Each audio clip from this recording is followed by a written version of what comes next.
Pride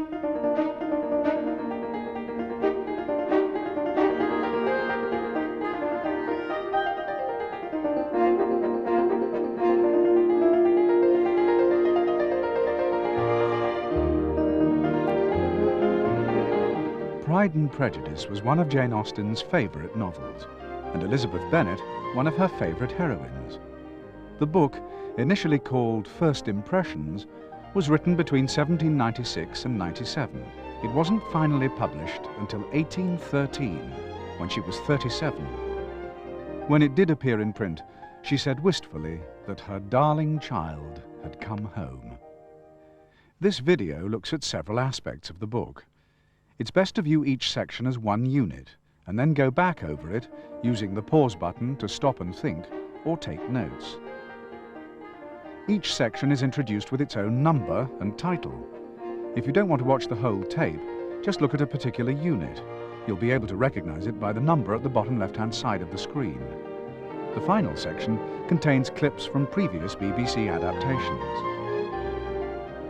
You can't really understand Pride and Prejudice unless you have the social setting of the novel firmly and constantly in your mind. This section deals with some key aspects of middle and upper-class England at the time.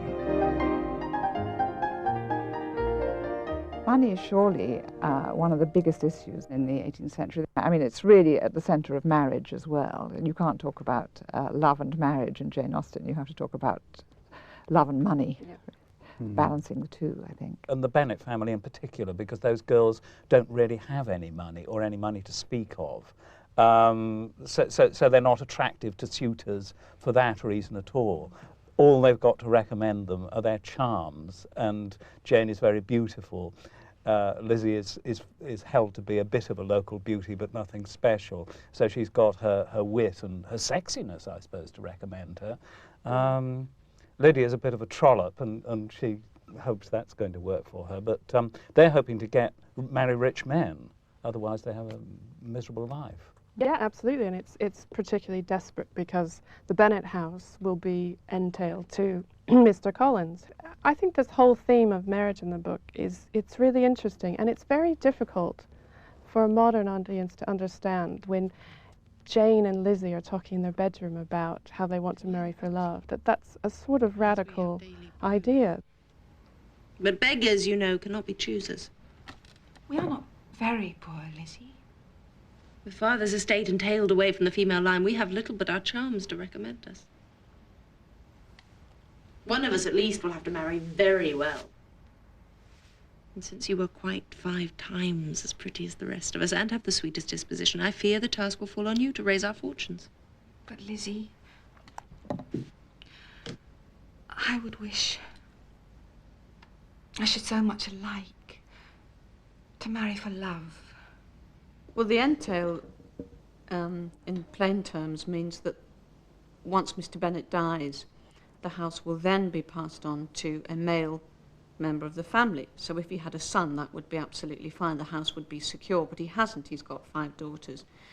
The male member of the family it will go to is the cousin, Collins, and Collins can just throw them, Mrs. Bennet and her daughters, out onto the street, and they will have no money, no income, nothing. Entails were really quite common in the 18th century. They became rather common for wealthy families because the big objective was to keep your estate together, you know, in the hands of your family, because big estates were power and they represented money, and you know all the power in the land really went with having landed property. So the desire was to leave the estate to a man because he kept the family name together and the family together.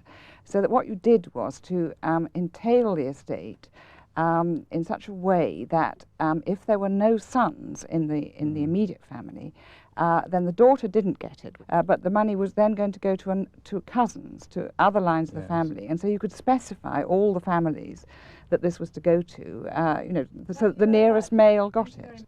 In England in early 19th century, society was obviously rather rigidly layered, and people really knew their places in relation to everybody else. So at the top of the pile you would have the Darcys of this world, the aristocratic landowners who didn't necessarily have to work for their money, although we hear that Darcy did work rather hard for his. And then under that you would have Bingleys, who in fact were wealthy, but not as wealthy as Darcy, and his money had come through trade, which was a new thing. So we assume from what is in the book that his grandfather made the money, and that his father then became a gentleman and educated the Bingleys as ladies and gentlemen. And this is why they now have money and aspirations.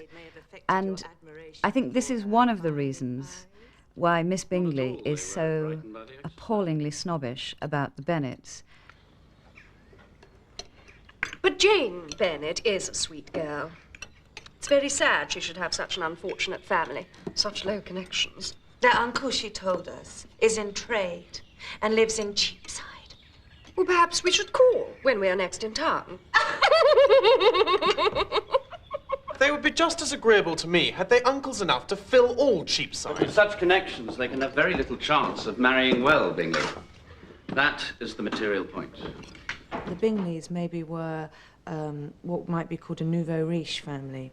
And maybe it's said that nouveau riche people try harder than everyone else to improve their stakes in the world. So she wants, maybe more than anyone else, desperately, desperately to marry Darcy. He is the be-all and end-all for her.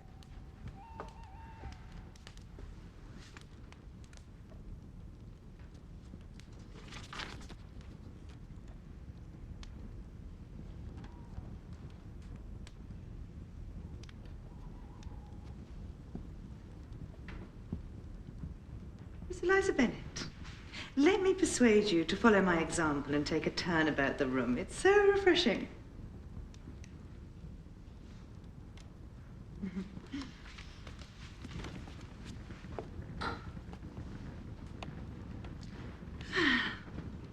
Will you not join us, Mr. Darcy? That would defeat the object. What do you mean, sir? What on earth can he mean? I think we would do better not to inquire. May we insist on knowing your meaning, sir? Why, that your figures appear to best advantage when walking, and that I might best admire them from my present position. Oh, shocking, abominable reply. How shall we punish him, Miss Eliza? Nothing so easy. Tease him. Laugh at him. Laugh at Mr. Darcy? Impossible. He is a man without fault.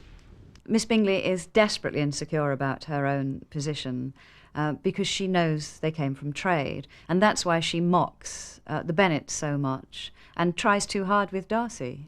Poor old Darcy suffers from his intolerable aunt, who's a really unpleasant snob.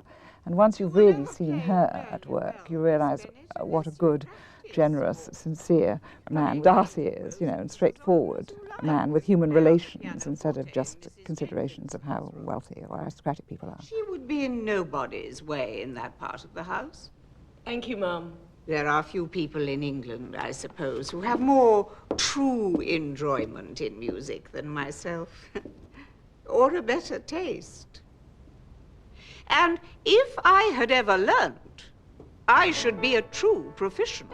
And the thing is that Lady Catherine is actually vulgar, isn't she? I mean, she's vulgar in the modern sense of just behaving in a very vulgar, very bossy, Yes. intrusive way. That's very true, because when Lady Catherine is sort of shouting down to the other end of the room that Lizzie can't play well until she practices more. I mean, Darcy's horrified that she's saying this, which does actually help you think Darcy's, you know, he's not kind of oblivious to that kind of horrible snobbery, and he actually gets up, I think, he leaves his seat and goes over to the other end of the room. It's one of the moments when you love Elizabeth so much, on her first acquaintance with Lady Catherine, where she straight away starts sticking up for herself and in a way just gently taking the mickey out of Lady Catherine in a way that Lady Catherine doesn't know how to deal with, really. It's one of the good moments. Your friend appears to be quite a genteel, pretty sort of girl, Mrs. Collins.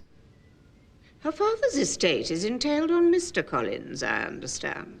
Yes, ma'am, and I am, believe me. Do you have brothers and sisters, Miss Bennet? Yes, Ma'am, I'm the second of 5 sisters. Are any of your younger sisters out? Yes, Ma'am, all of them. All?